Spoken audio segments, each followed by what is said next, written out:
We're going to add the first bracket to our mid-frame now. Now, here's what we're about to build. This is the bracket assembly that holds our surge motor. Ultimately, it's made from some 75 by 5mm flat steel here, some 30 by 30 RHS box, and another piece of 75 by 5mm flat steel here. Okay, so now we're going to make our little bracket holder.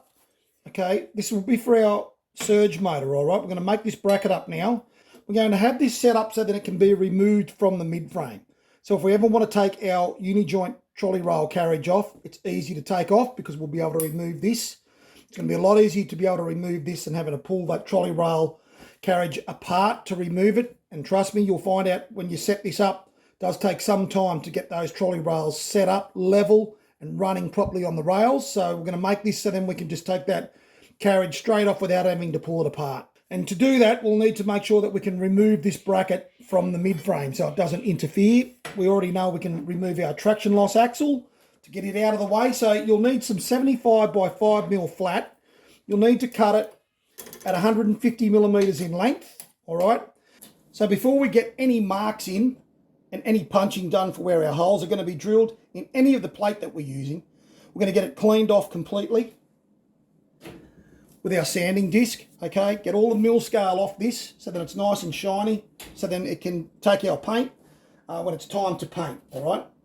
Now this is where your veneers are going to be used frequently in the rest of the 4 degree of freedom motion build for marking in lines for where you punch holes and drill, etc., okay? So again, you are going to be at a great disadvantage if you don't have a set of veneers. You're going to make life a lot harder for yourself. Turn your veneers on. Now, this piece, guys, is 150mm in length, okay? 150mm in length. We need to find the center of this to punch and drill 2 holes in so then this can bolt on to our mid-frame. So you've got a length now of 150mm, 75 by 5mm flat cut, okay? You need to find the center of it lengthwise. So get your veneers. Half of 75, guys, is 37.5. Make sure your veneers are closed. Make sure they're zeroed, okay? And then bring them out 37.5 or close enough, right? And we just use our veneers, guys, like this, all right? We run the inside edge along the piece of flat side. Now, this is a bit of a scrap metal. It's a bit wild, all right? It's been welded and tacked and stuff. It's been ground. So it's not really true like your nice virgin piece of 75 by 5 is, but this will do for a demonstration. Right, I'm going to run this along, and this is what you'll do going forward with so many pieces of plate that you're going to fabricate for your sim. Bring it down on an angle like this, okay, so then your claws here are really biting in to the metal, and so they scribe in, and then just run this along. Okay, and it'll get a mark in. Doesn't have to be really hard. It's just a mark now that has enabled us to center the width of that piece right along, okay? Now you're going to get a ruler. And on that line that you've measured, you're going to measure in 15mm from each end. Now because my ruler zeroes right at the end of the ruler, I can put that on at 15mm. I can put my punch on that line. I can punch a hole. Same with this side here. I'm going to measure in on that line we just marked, 15mm. I'm going to put my punch in here. And I've got 2 holes now punched in the center on that line, 15mm in from the end. You will then drill those 2 punch marks, guys, with a 10mm drill bit to take M10 bolts. You're going to place your plate 160mm from the very end of the mid-frame where our rear traction loss axle couples on, 160mm inboard, all right? And place it, guys, because obviously this is 75mm wide and our mid-frame is only 65. We don't want stuff sticking up on the top. Let it hang down over the back. So get the top of it, so to your top of your mid-frame, get that flush, all right? Get it square. So take a square, all right, and make sure you get it square on the mid-frame. nice and level. Okay, with the top of the mid frame here. And make sure you've got it square. Just take your time and adjust it. I've just got it clamped on here with an F clamp. All right. Now, once you've got that square, 160 millimeters from the end with the top flush, all right, then we're going to mark these holes and we're going to drill right through our mid frame with 10 millimeter drill bit. So hopefully all going to plan. You got your holes through and you've got your plate on. You've got it fixed in position. Let's talk about the little bracket now that we need to make and what's happening with this. Here's our little bracket here, guys. Right, now this is just made out of some 30 by 30 by 2 mil box. So guys, I didn't have enough material left over to actually show this on the video, so I'm sorry for this. But what we're going to do is design the little bracket now that actually takes our piece of Merbau timber that holds our surge motor. Here is what I'm talking about here. It's a piece of 75 by 5 that you cut at 100 millimeters in length, and then we're going to measure around the outside of that to drill our holes. This is drilled in all 4 corners of its plate. It is cut, guys, at 100 millimeters in length. Now remember, this is 150 that I've got here as an example. So we're just using this as an example. It doesn't matter. It's going to be exactly the same principle, however long it is. You'll cut your 75 by 5 for this particular piece at 100 millimeters in length, okay? Then you'll take your veneers, open your veneers up to 10 millimeters, lock them out, and then go right around the outside of your 100 millimeter piece of flat steel and just mark right around the outside, like that, like that, like that, and like that, okay? Again, unlock your veneers, turn them off, put them in their case,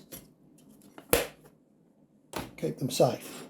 Now, I've already got this done, guys, previously, so you can sort of see where I've punched here.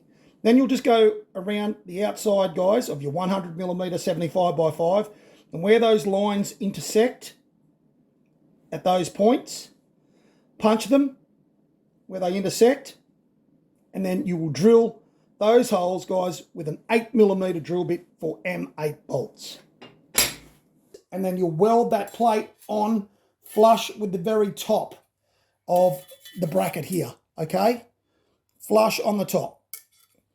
Just a weld along that side, a weld along that side with this centered, okay? With it centered on your 30 by 30 box, so then your bolt holes are clear for your bracket to come through. So to build this bracket, guys, you're going to take some of your 30 by 30 by 2 mil wall RHS box.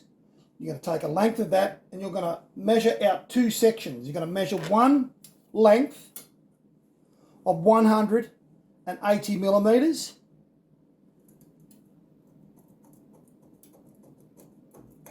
And we'll do what we always do, guys, to get this cut square, because we'll need to cut this. Let's measure it on each face, 180 millimeters.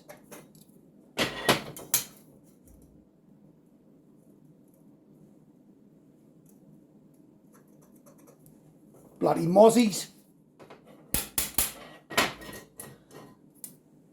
I'm not a fan of mosquitoes, funnily enough. Okay, so we've marked that on each face. Let's get a nice square line in where we've marked that. And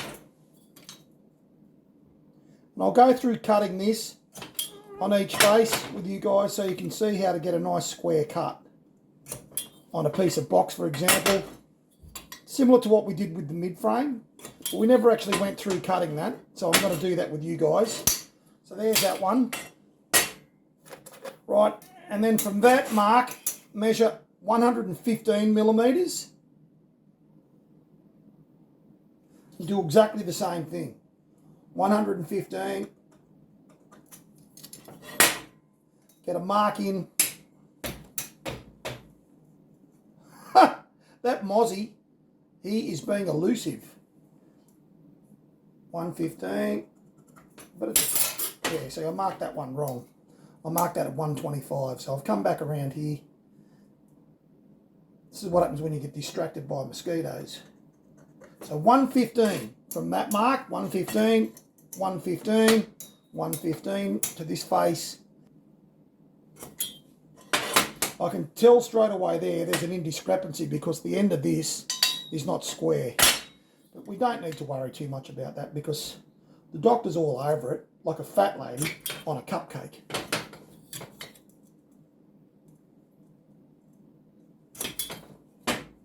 All right, so there's our 180 piece we'll cut, and there is our 115 millimetre piece that we will cut there.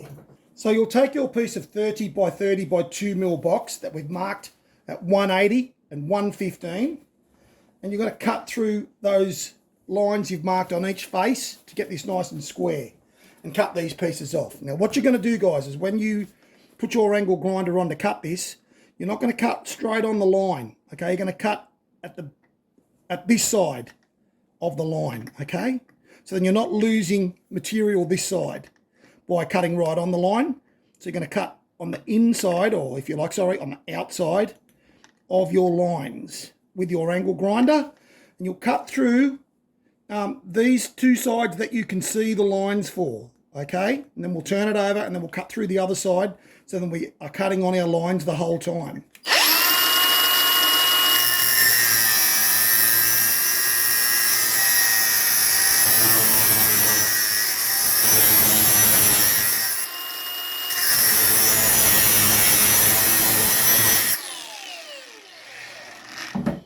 Just like that, and then you'll turn this over, you'll roll this over, so you can see your next two lines here. Now this is where there's a bit of an indiscrepancy on this line because the box wasn't cut square on the end. This line has come in further, but that's okay. I can already see it's going to marry up with the right line. Now, because this is a scrap piece of metal, that's the way that things go. But this is the principle that you'll use to get this cut square. So I'm going to start on this line here.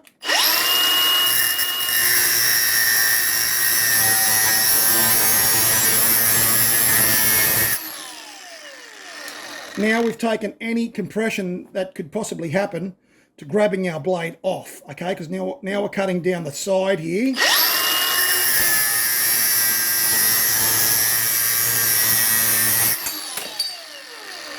And there we go, okay? That's basically how you get that cut off, and that's pretty square, okay? Given the fact that I didn't have a square end to start with that I measured off, that's good enough, all right?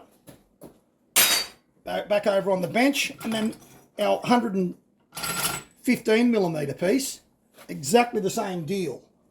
Now, what you're going to do, what you're going to do, what you're going to do, yeah! The doctor's always singing that song. I don't know why. Probably because the doctor is a bit addicted to that song. We're back now, guys, with our 150 millimetre length of plate that we've drilled the two M10 or 10 millimetre holes in. Your 115 millimetre in length bracket, you are going to clean that up around one end, okay, like so. Get that primer off. This is painted because this is painted box. We put a little chamfer as well, guys. So as well as cleaning a bit of paint off, bit of primer off, you'll also put a little chamfer on the ends. Right, now, we've got our centre line this way. We need to now find the centre of our 150, all right, this way. So half of that, guys, is going to be 75 millimetres. Now, this piece that I'm using at the moment is actually 160 millimetres long. Yours will be 150 millimetres, all right? So your halfway mark is going to be 75. Mine's going to be 80. Or close enough. Lock it off. And then on one end, same as we've been doing with everything else, just run a mark in. Okay, so then you've got the centre of your plate. Your 115 millimetre length of box goes on our plate here, and we're going to put that in the centre of what we've just marked. All right, so I can line that up by just looking straight down through the box, and I can get a pretty good ballpark of centre doing it that way, looking at my lines that I've drawn in and getting that roughly centered in. Then I can use my ruler to measure in from each side to get it actually in the center. Geez, the doctor's good. In the centre, if it's a couple of millimetres out, this sort of thing, it's not going to be a huge issue, okay, on this particular part. But let's try and get it in the centre. The doctor is spot on there in the centre. Now, once you've got that in position, guys, we'll weld this, okay? So I'm going to go through the process of getting this welded. Now, this is where, guys, you will use to great effect your angle finding magnets. So your 90-degree magnets, you'll get one, you can actually get one in on each side. All right, I'm only putting one in on one side, but you can certainly run magnets on both sides and they'll hold that while you get this tacked into position. And we're just going to tack in the 4 corners of this piece of box, then we're going to weld it in. Now, the usual drill, guys. You're going to be wearing your MIG gloves.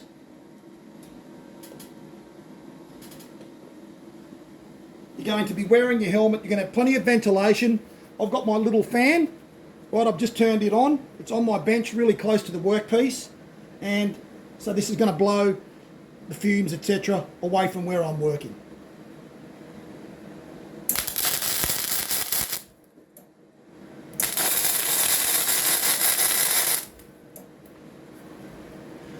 Now this is a classic case, especially with this piece I'm welding, guys, because this is only 1.6 in thickness, this bit of scrap, okay? But I've got a 5mm piece of flat. So I'll be concentrating the heat when I weld this in earnest into the actual flat steel, because that can take a lot of heat, and I'll be pushing the pool into the box, okay? And that way I'll get great penetration into the box without blowing through the box. If I was to try and have my arc primarily focused on the box, especially where it's been chamfered and it's going to be a bit thinner, I'm going to blow a hole in that box way before it gets penetration into the 5mm. So I'll be letting the heat really go into the 5mm and I'll be pushing the weld pool into the box. And that includes with the tacks.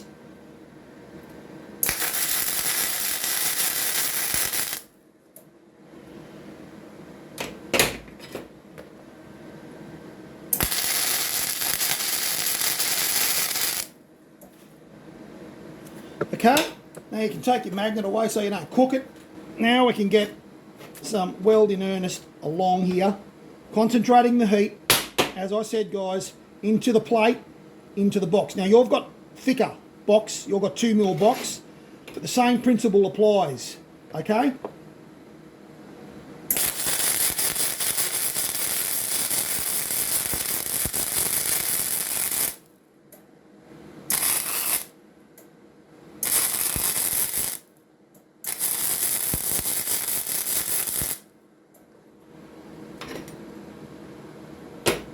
And we'll do the opposite side.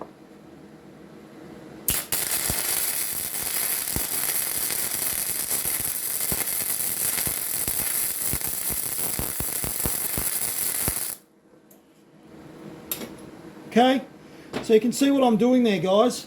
I'm running the heat into the flat and I'm pushing it up into the box.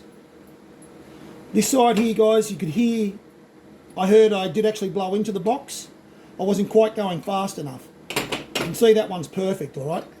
So it's, even with me, who's been welding for a long time, even I don't get it right all the time. It's always hard with mismatched metals like this, but these are a few of the little principles that can be employed. I just needed to speed up a little bit, and then there's no problems, okay? So let's do this one.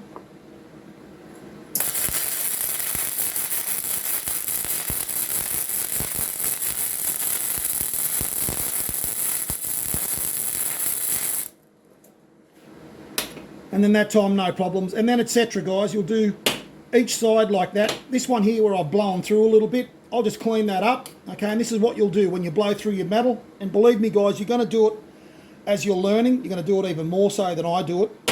You'll just clean that up. You'll get the flux off and make it nice and shiny. And then you'll just, in fact, let's just do it, okay? So you can see what has to be done to repair little pieces of metal when this happens. Get your wire brush. Okay, clean that off. You probably wouldn't even need to worry about that, you know, it's not that bad, but I'm going to do it anyway just to show you how to do it, okay? All you're going to do is just plug that. You're just going to plug that hole up while making sure it's nice and clean.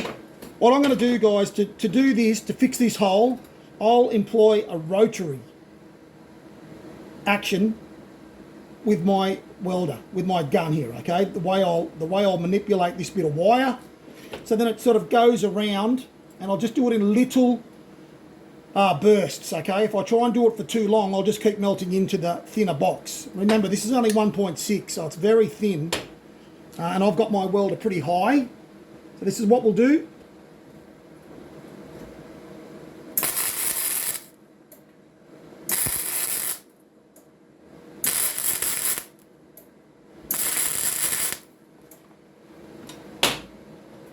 So a little rotary sort of action with the gun, a burst until you see it sort of melting in. Give it a rest, let it cool down, then do it again, then do it again.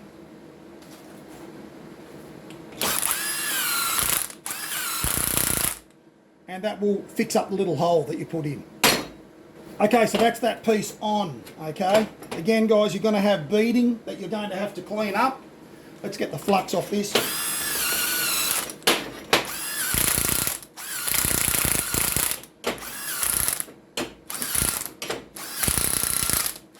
I haven't done this side. I wanted to avoid having to do this completely because I'm just going to have to cut this off because I'll be using this for something else. So I'm not going to do that last bit. You'll do all four sides, guys, because you need to do all four sides because you're going to be actually using it as your bracket, all right? So this comes out of our mid frame, all right? Now we're going to take one side of our 115mm piece here that we've now welded on, okay? We're going to clean this off.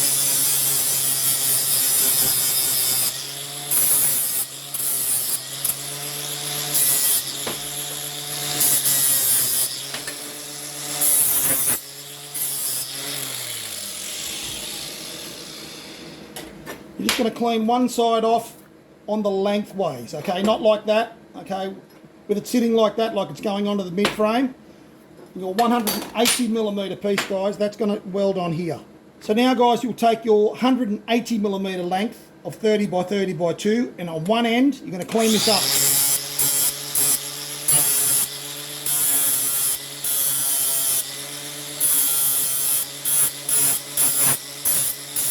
And a little bit of a chamfer.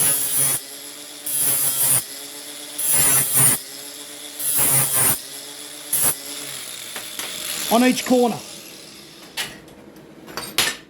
Get one of your magnets, one of your 90 magnets, get it on this. Okay, try and get it level on the bottom there. The best you can. Like that scenario, okay? And then that's going to go bang, straight on top. And you're going to set that up, guys, so then you've got that inboard, so not flush, so you've got a little bit of material on this box to weld into. Don't put it flush. Just set it in a little bit, okay? Like that. And then make sure you've got it on square.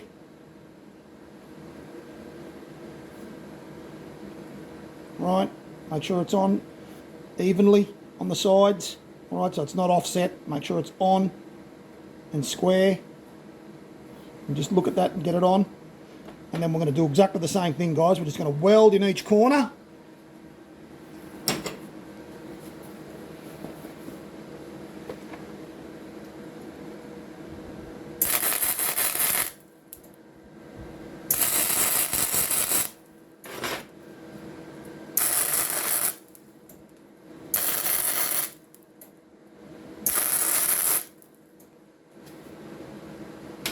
Okay, then you can take your magnet off and then you'll weld in earnest. All right, exactly like we just did before on each side. I'm not going to do it right now because otherwise, guys, it's just going to be more for me to have to cut this stuff all back off. That's what you're going to end up with, okay? And that's what's going to go onto your mid-frame via your M10 bolts. Then, guys, you're going to take that 100mm length of 75 by 5 you've cut and that you've drilled your 4 holes in the corners, right? And you're going to place that on your 30 by 30, 180 millimeter length. You'll put that, you'll make sure that you get that centered on that piece of box. So then your bolt holes that I'm showing here are clear when you put your bolts through and they don't contact the box. And then weld it along each side, on both sides, and then make sure that you weld it on flush with the top, like I'm showing here. You weld each side there and get it flush on the top of the box. And make sure you get it centered on the box like I'm showing there. Make sure it's centered, and then you will be sweet. Well, that's it for today's tutorial, guys. Until I see you in the next tutorial, you stay safe, stay healthy, and take it easy out there.